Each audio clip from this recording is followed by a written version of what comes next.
Nous voici donc sur GeoGebra avec la parabole dont il s'agit de trouver l'équation. Alors on a commencé à travailler sur papier sur la fonction carré. Donc je rentre ici x au carré. Voilà la parabole trouvée. Alors elle ne ressemble pas à notre parabole puisque il y a trois éléments qui me le font dire. D'une part, les branches sont orientées vers le haut.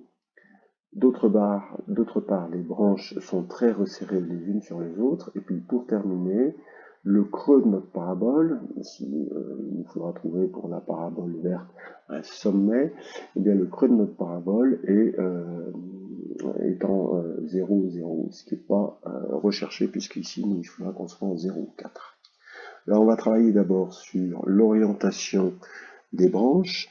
Si à chaque valeur de 1, 2, 3, 4, j'associe non pas les valeurs 1, 4, 9, 16, mais moins 1, moins 4, moins 9, moins 16, il suffit ici que je remette un moins. Et je vais donc avoir une parabole orientée vers le bas. Maintenant, si je veux que l'image, par exemple, de 3, ce soit non plus moins 9, mais la moitié, c'est-à-dire moins 4,5, à ce moment-là, je vais avoir une parabole dont les branches seront moins resserrées. Donc ici, je vais dire j'en veux seulement la moitié.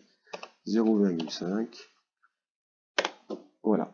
Les branches de ma parabole s'écartent. Maintenant, si pour 3, au lieu d'avoir moins 9 ou moins 4,5, je veux en avoir que 1 dixième, c'est-à-dire 0,10 orienté vers le bas, eh bien, voilà, donc ça ressemble à ma parabole verte qui est mon objectif.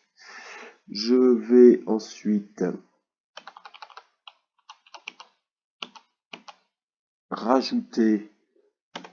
rehausser ma parabole vers le haut. Eh bien, si j'ajoute 1, mon saut est de 1 mètre. Si je rajoute 2, mon saut est de 2 mètres.